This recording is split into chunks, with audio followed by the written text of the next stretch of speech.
முக்கிய செய்தி. சிவராத்திரி விழாவிற்காக கோவைக்கு வந்த உள்துறை அமைச்சர் அமித்ஷாவை எஸ்பி வேலுமணி சந்தித்ததாக தகவல். சிவராத்திரி விழாவிற்காக கோவைக்கு வந்த உள்துறை அமைச்சர் அமித்ஷாவை எஸ்பி வேலுமணி சந்தித்ததாக தகவல் வெளியாகியிருக்கிறது. இது பற்றிய கூடுதல் விவரங்களை வழங்குவதற்காக செய்தியாளர் பிரசாந்த் இணைப்பில் இருக்கிறார். பிரசாந்த், விவரங்கள் என்ன, சொல்லுங்க.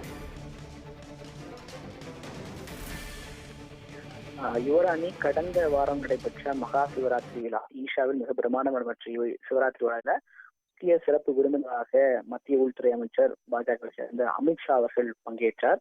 இந்த கிட்டத்தட்ட சரியாக ஒரு 10 மணியிலிருந்து அதிகாலை 6 மணி அளவில் அந்த விழா என்பது சிவராத்திரி என்பது நடைபெற்றது.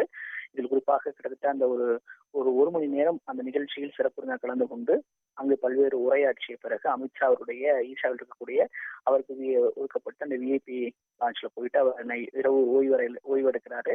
இந்த ஓய்வெடுக்கும் பொழுது ஒரு அரை மணி நேரம் அவரை சந்திப்பதற்காக வேலுமணி சென்றிருக்கிறார். ஆனால் நேரடியாக அந்த ஓய்வறைக்கு அமித்ஷா தங்கியிருக்கக்கூடிய அறைக்கு சென்று 8 நிமிடங்கள் சந்தித்ததாக ஒரு தகவல் என்பது தற்போது கிடைத்திருக்கிறது. குறிப்பாக கடந்த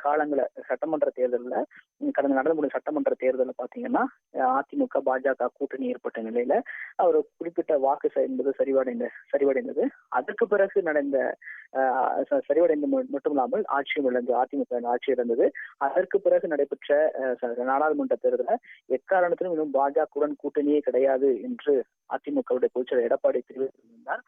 ஆனால் அந்த நாடாளுமன்ற தேர்தலில் பல்வேறு இடங்களில் அதிமுக பாஜக கூட்டணி வைத்திருந்தால் பல இடங்களில் வெற்றி பெற்றிருக்கலாம் என்பது குறித்தான கருத்துக்களை சில முன்னாள் அதிமுக சேர்ந்த அமைச்சர்கள் எல்லாம் தெரிவித்திருந்தாங்க. அதிலும் குறிப்பாக எஸ்பி வேலுமணி கூட ஒரு செய்தியாளர் சந்திப்பிலோ அல்லது ஒரு மேடையில் பேசும்பொழுது கூட அதிமுகவுடன் பாஜகவுடன் கூட்டணி வைத்திருந்தால் பல இடங்களை நம்ம பெற்றிருக்கலாம் என்ற ஒரு கருத்தை தொண்டர்கள் மத்தியில பேசியிருந்ததும் அப்போதைய காலகட்டங்களில் ஒரு பெரும் பரபரப்பை ஏற்படுத்தியிருந்தது. அதற்கு பிறகு பல்வேறு செய்தியாளர் சந்திப்புல எக்காரணத்திலும் இனிமேல் கூட்டணி கிடையாது என்று எடப்பாடி பழனிசாமி அவர்கள் தெரிவித்து வந்திருந்தார்.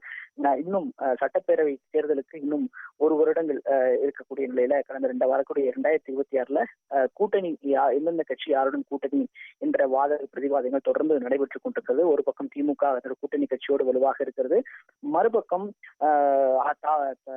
தமிழக வெற்றி கழகம் ஒரு பக்கம் தலைமையிலான கூட்டணி வைப்பதற்கான சில விஷயங்கள் நடந்து கொண்டிருக்கிறது. அதே போல அதிமுக பல்வேறு கூட்டணி அமைப்பதற்கான வியூகங்கள்லாம் தொடர்ந்து வகுத்து வருகிறார்கள். இந்த நிலையில தற்போது அமித்ஷாவுடன் எஸ்பி வேலுமணி சந்திப்பது நிகழ்வு என்பது வரக்கூடிய காலங்களில் அந்த தேர்தலில் அதிமுக பாஜக கூட்டணிக்கான வாய்ப்பு என்பது இருக்கிறதா என்பது குறித்து நம் வரக்கூடிய நாட்கள்ல தெரிய வரும்.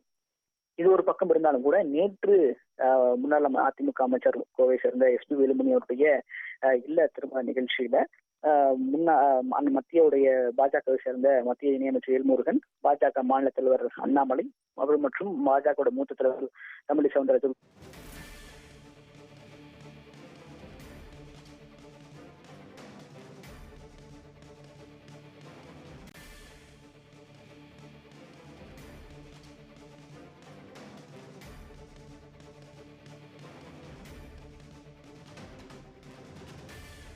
இந்த சூழல்ல தற்போது வரக்கூடிய நாட்கள்ல கூட்டணி அமையுமா என்ற ஒரு எதிர்பார்ப்பும் எழுந்திருக்கக்கூடிய நிலைதான் நாம் பார்க்கிறோம். யுவராணி,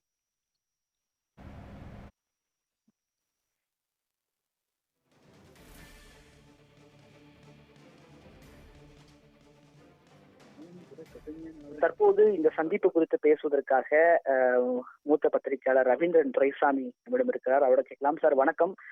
தற்போது ஈஷாவில் நடந்த மகா சிவராத்திரி விழாவில் அமித்ஷா மற்றும் வேலுமணி சந்தித்திருப்பதாக ஒரு தகவல் என்பது வெளியாகிருக்கிறது. வரக்கூடிய நாட்கள்ல இது ஒரு பாஜகவுடன் கூட்டணி அமைப்பதற்கான வாய்ப்புகள் என்பது இருக்கிறதா சார்? அண்ணாமலையின் அரசியல் வெற்றியில் எடப்பாடி பழனிசாமியும் வேலுமணியும் அதிர்ச்சி அடைந்திருக்கிறார்கள். ஒரு தேமுதிகவோ ஒரு திமுகவோ இல்லாமல் அதிமுகவை கோவை மண்டலத்தில் கோவை மக்களவை தேர்தலில் ஆல்மோஸ்ட் டெபாசிட்டை காப்பாற்றக்கூடிய அளவிற்கு தமிழ்நாட்டின் 2வது பெரிய ஆர்கனைசரான செந்தில் பாலாஜிக்கு அடுத்த பெரிய ஆர்கனைசரான வேலுமணியை தன்னுடைய திறமையால் கீழே தள்ளி 3வது இடத்திற்கு அண்ணாமலை தள்ளியதிலிருந்தே பாஜகவின் பலத்தை பற்றியும் அண்ணாமலையின் பலத்தை பற்றியும் எடப்பாடி வேலுமணி பெரிய அதிர்ச்சி தான். அந்த வகையில் இதுவரை பாஜகவுடன் கூட்டணி இல்லை என்றெல்லாம் சமாளித்து வந்தவர்கள் இப்பொழுது பாஜக கூட்டணி இல்லாவிட்டால் நாம் தமிழகத்தில் 40% இடத்தில் 3வது போனவர்கள் மேலும் 3வது பல இடங்களில் போக நேரிடும் என்று பாஜக கூட்டணிக்காக அதிமுகவின் ஒரு தரப்பினர் பாஜகவை நோக்கி வருகின்றனர். இந்த சூழ்நிலையில் கூட்டணிக்கு பாஜகவும் தயார்தான், பாஜகவும் கதவு திறந்திருக்கிறது என்றெல்லாம் கூறினார்கள், மறுப்பதற்கில்லை. ஆனால் 2 முறையும் இந்த கூட்டணி உடைவதற்கு காரணம் சீட்டு தகராறு தான். 12 எம்பி சீட்டுகளை அண்ணாமலை கேட்டார், நாங்கள் வளர்ந்திருக்கிறோம், எங்களுக்கு 12 எம்பி சீட்டுகள் வேண்டும் என்று கேட்டார். எடப்பாடி பழனிசாமி 6 எம்பி சீட்டுகளுக்கு தர முடியாது என்று கூறினார். இப்போது அண்ணாமலை என்டிஏ ஆட்சி அமைக்கும், நாங்கள் ஆட்சி அமைப்பதும் கல்லிறக்கும் அனுமதியை சட்டப்படி வழங்குவோம், அண்ணன் சீமான் அவர்களும் கல்லிறக்கும் அனுமதிக்கு ஆதரவாக இருக்கிறார் என்று 8% வாக்கெடுத்த சீமானுக்கு ஒரு முக்கியத்துவத்தை கொடுத்து அண்ணாமலை மிக வித்தியாசமான ஒரு அரசியலை செய்து கொண்டு வருகிறார். இந்த சூழ்நிலையில் நாம் பாஜக கூட்டணியை பிடிக்காவிட்டால் தமிழக அரசியல் களத்தில் 3வது இடத்திற்கு போய்விடுவோம் என்ற அச்சம் எடப்பாடி பழனிசாமிக்கு வெகுவாக வந்திருக்கிறது. அதன் வெளிப்பாட்டை எடப்பாடி பழனிசாமியும் வேலுமணியும் காட்டுகிறார்கள்.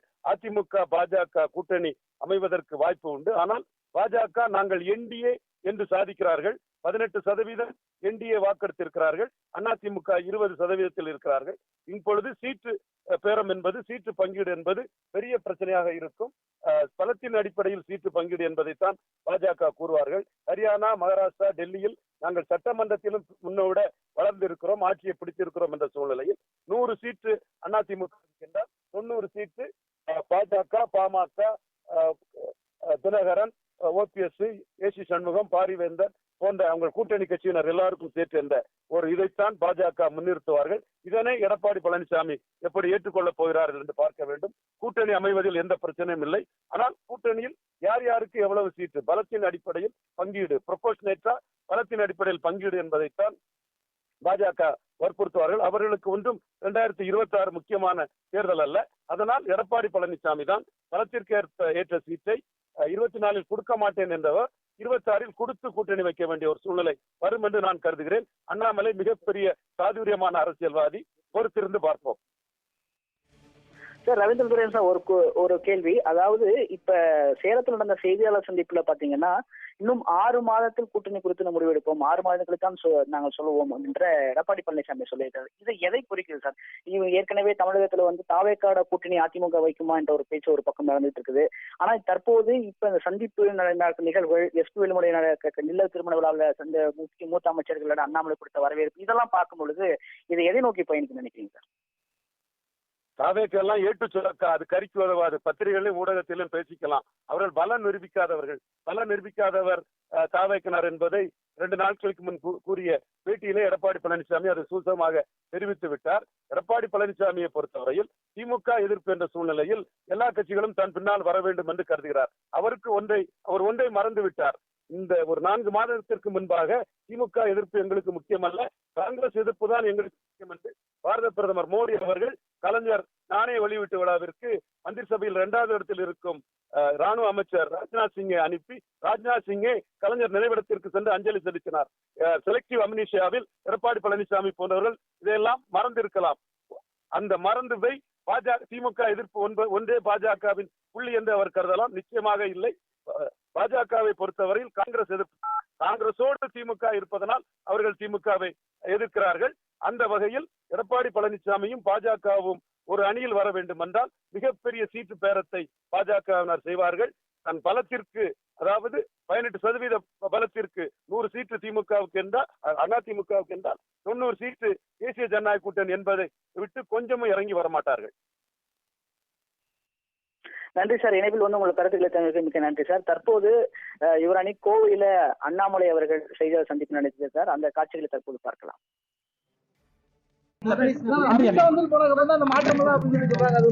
அமித்ஷாஜி இன்னும் 2 நாள்ல மறுபடியும் தமிழ்நாட்டுக்கு வர்றாங்க. அப்புறம் எத்தனை மாற்றம் வரும்?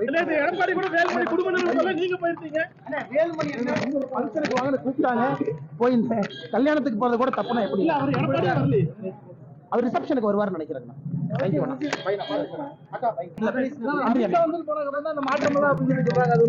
அமித்ஷாஜி இன்னும் 2 நாள்ல மறுபடியும் தமிழ்நாட்டுக்கு வர்றாங்க. அப்புறம் எத்தனை மாற்றம் வரும்? எடப்பாடி கூட வேலுமணி குடும்ப நீங்க போயிருந்தீங்க. வேலுமணி ஃபங்க்ஷனுக்கு வாங்கன்னு கூப்பிட்டாங்க. போய் இந்த கல்யாணத்துக்கு போறது கூட தப்புனா எப்படி? அவர் எடப்பாடியே வரல. அவர் ரிசப்ஷனுக்கு வருவார்னு நினைக்கிறேன். தேங்க்யூ அண்ணா.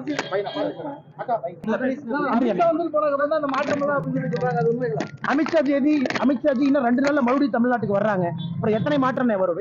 எடப்பாடி கூட வேலுமணி குடும்ப நீங்க போயிருந்தீங்க. வேலுமணி ஃபங்க்ஷனுக்கு வாங்கன்னு கூப்பிட்டாங்க. போய் இந்த கல்யாணத்துக்கு போறது கூட தப்புனா எப்படி? அவர் எடப்பாடியே வரல. அவர் ரிசப்ஷனுக்கு வருவார்னு நினைக்கிறேன். தேங்க்யூ அண்ணா.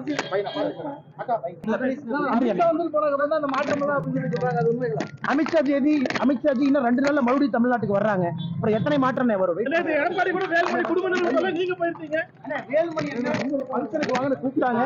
போய் இந்த கல்யாணத்துக்கு போறது கூட தப்புனா எப்படி? அவர் எடப்பாடியே வரல.